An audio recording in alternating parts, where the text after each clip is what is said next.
Smoking weed, it's a vice that gripped Black, Latino, and Native American communities, causing real damage and making us look like villains in society's eyes. But this wasn't by accident. Instead of addressing the struggles that led to its use, those in power saw an opportunity to use this vice as a weapon. Weed became fuel for a racist propaganda, with laws crafted to criminalize our communities and deepen the barriers we already face.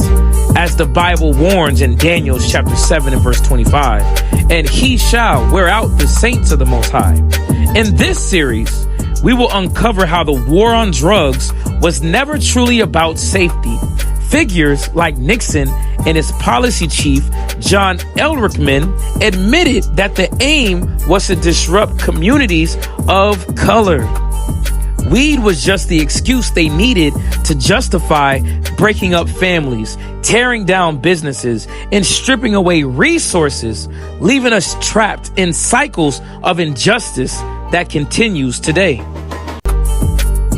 What you realize when you look at the history is it has almost nothing to do with the relative risks of these drugs, and almost everything to do with who used and who was perceived to use these drugs, right?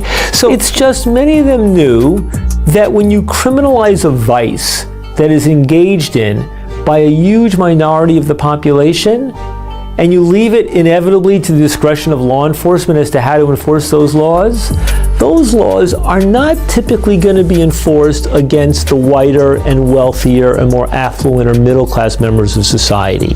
Inevitably, those laws will be disproportionately enforced against the poorer and younger and darker-skinned members of society. So to some very good extent, that's really what the war on drugs has been about.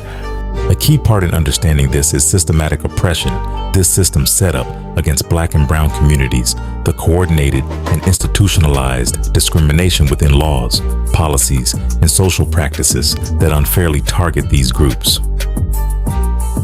America's public enemy number one in the United States is drug abuse. In order to fight and defeat this enemy, it is necessary to wage a new all-out offensive. Following Nixon's declaration of war on drugs, it quickly became clear this wasn't about protecting communities. It was a direct attack on Black, Latino, and Native Americans' progress. By the 60s and 70s, these communities were building strength. Black-owned banks, Latino businesses, and Native rights movements were gaining ground, which was seen as a threat to those in power. But the impact of smoking marijuana was just another blow, pulling focus away from the family and community growth, making it easier to label us as criminals instead of people facing real challenges. This war on drugs wasn't the beginning of this tactic. Harry Anslinger, the first head of the Federal Bureau of Narcotics, had already laid the foundation.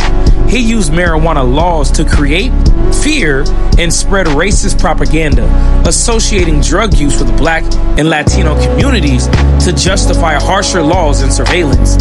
Years later, Ehrlichman later admitted that the Nixon administration knew exactly what it was doing. The Nixon campaign had two enemies, the anti-war left and Black people. We knew we couldn't make it illegal to be either, but by getting the public to associate the hippies with marijuana and Blacks with heroin, we could disrupt those communities. This wasn't about public safety. It was a calculated effort to dismantle and control. From the shadows of power, a crafty counsel emerged.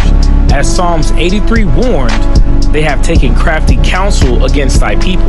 Nixon's war on drugs, rooted in Anslinger's groundwork, was never about substances, but about dismantling Black and Latino communities. Come, let us cut them off from being a nation, cloaked in promises of safety. This policy branded generations as criminals. Psalms 83 was no distant prophecy. It unfolded here, binding us in chains of deception. Now we see the plot.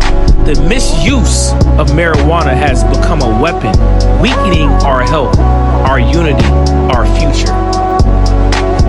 Dr. Harry Anslinger, Commissioner of the Federal Bureau of Narcotics and a staunch prohibitionist. Our funding has been cut. They'll shut me down if I don't find a new chemical to demonize. Let's see. What are people scared of for no good reason? Aha! Mexicans! And Mexicans smoke marijuana! That's it! Hey, racist mom! Marijuana makes Mexicans thirst for white blood! Spread the word! I don't understand. If he knew it was safe, why would he be so tough on it? Well, why don't you ask Nixon's aide, John Ehrlichman? He said in 1994, we knew we couldn't make it illegal to be either against the war or black. But by getting the public to associate the hippies with marijuana and blacks with heroin, and then criminalizing both heavily, we could disrupt those communities. We could arrest their leaders, raid their homes, break up their meetings, and vilify them night after night on the evening news. Did we know we were lying about the drugs? Of course we did. That's a real quote. yeah, that's a real quote. Nixon started the war on drugs to bully his political enemies and minorities. His own aide admitted it. I can't believe I've been teaching this to children.